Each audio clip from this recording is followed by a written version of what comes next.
Vivekananda public school Unnao Balaji में वार्षिक उत्सव और रंगारंग सांस्कृतिक कार्यक्रम का भव्य आयोजन किया गया।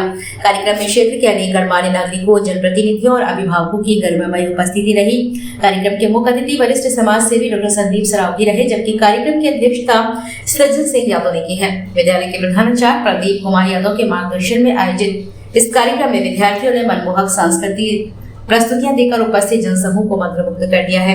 कार्यक्रम में विशिष्ट अतिथि के रूप में राघवेंद्र दुबे, अध्यक्ष प्रेस क्लब पिछोर, लक्ष्मण यादव, पूर्व सरपंच उन्नाव नरेंद्र चौबे, ज्ञान सिंह यादव, सिया शरण, रविंद्र यादव, बाबू सिंह तथा धर्मेंद्र सिंह मंडल उपस्थित रहे। इसके अलावा क्षेत्र के कई सम्मानित नागरिकों में अवधेश चौबे, रोहित तिवारी, नवल सेन, अमर सिंह सहित कई लोग मौजूद रहे। मुख्य अतिथि डॉक्टर संदीप सरावगी ने अपने संबोधन में कहा है कि विद्यालय केवल शिक्षा देने का स्थान नहीं है, बल्कि बच्चों के सर्वांगीण विकास का केंद्र होता है। ऐसे सांस्कृतिक कार्यक्रम बच्चों में आत्मविश्वास, अनुशासन और प्रतिभा को सिखाने का कार्य करते हैं। आज के विद्यार्थी ही कल के राष्ट्र निर्माता हैं, इसलिए हमें उनके उज्जवल भविष्य के लिए शिक्षा के साथ संस्कारों पर भी विशेष ध्यान देना चाहिए। कार्यक्रम में वर्ष भर उत्कृष्ट प्रदर्शन करने वाले छात्र छात्राओं को मुख्य अतिथि के द्वारा सम्मानित किया गया। साथ ही सांस्कृतिक कार्यक्रमों में भाग लेकर अपनी प्रतिभा का प्रदर्शन करने वाले विद्यार्थियों को भी डॉक्टर संदीप ने सम्मानित कर उनका उत्साहवर्धन किया है। कार्यक्रम का सफल संचालन ब्रजनंदन यादव ने किया, जबकि अंत में विद्यालय परिवार के द्वारा सभी अतिथियों का आभार व्यक्त किया गया है। वंदन अभिनंदन करते हैं। यहाँ पे बैठे हुए हम अपने भाई साहब लोगों का, सज्जन सिंह भाई साहब, कार्यक्रम उपाध्यक्ष श्री भज्जू यादव जी का, कृषि भाई साहब का, अशोक यादव जी भोजला, बिनंदन यादव जी का और जितने भी लोग यहाँ हुए हैं। वंदन अभिनंदन करते हैं सब बेटियों का, जिन्होंने इस मंच पे बहुत बढ़िया अपना प्रोग्राम किया। वंदन अभिनंदन करते हैं इन माँ बेटियों का जो यहाँ पे बैठे हुए हैं, सारे लोग हमारे बच्चे। क्योंकि क्या है कि शायद आप में से कई लोग ये जानते नहीं होंगे कि डॉक्टर संदीप सरावगी है कौन, करते क्या हैं। तो मैं यहाँ पे जितने भी हमारे परिवार बैठे हुए हैं बताना चाहता हूँ कि बेटा हम लोग झांसी में सिर्फ और सिर्फ समाज सेवा का ही काम करते हैं।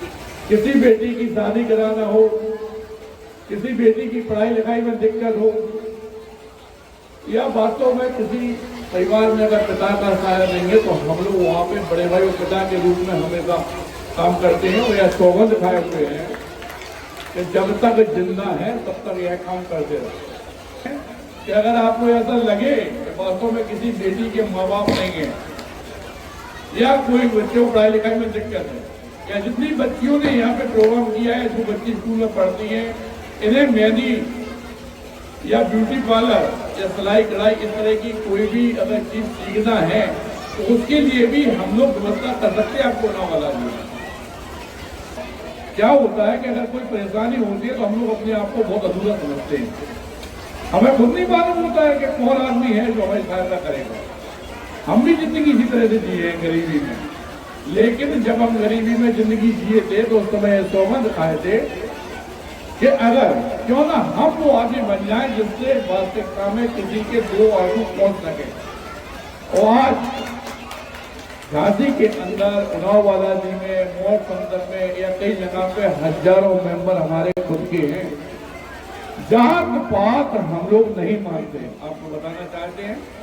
इसका सबसे बड़ा उदाहरण है कि सनातन धर्म के अंतिम पायदान पे खड़े हुए वाल्मीकि समाज, जिसे आज अछूता समझता है, उन बेटियों के भी पैर धोकर कन्यादान करने वाले हम भारतवर्ष के पहले आदमी। अपनी बेटी बच्चियों को जिन्हें विदा करते हैं उन्हें करोड़ों रुपए का इंश्योरेंस हम दिए हैं। अगर वो बेटी दाखिल बाद में आती है तो उस इंश्योरेंस की प्रीमियम हम ही भरते हैं।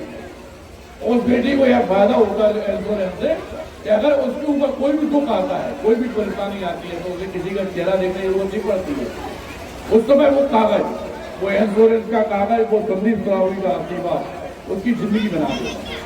और दोबारा यह कहना चाहते हैं कि किसी बेटी को, किसी परिवार को कोई भी दिक्कत है तो प्रधानाचार्य जी के संगे हमारे पास आ सकते हैं। हम लोग वहाँ पे ब्यूटी पार्लर से लेके पैर पकार के घर की बेटी धन दे के अपनी बेटियों को विदा करते हैं। कोई दिक्कत नहीं, कोई परेशानी नहीं, लेकिन कष्ट कहने के लिए और सुनने के लिए कोई आदमी तो होना चाहिए जिंदगी में। इसलिए इन सब बातों से अवगत करा रहे हैं। और बालाजी इस पावन नगरी पे सब लोगों का धन्यवाद करना चाहते हैं, वंदन अभिनंदन करना चाहते हैं और सब लोगों से एक आवाज में एक सुर में कहना भी चाहते, सभी लोग बोलेंगे बालाजी सरकार की जय जय श्री राम, जय जय श्री राम।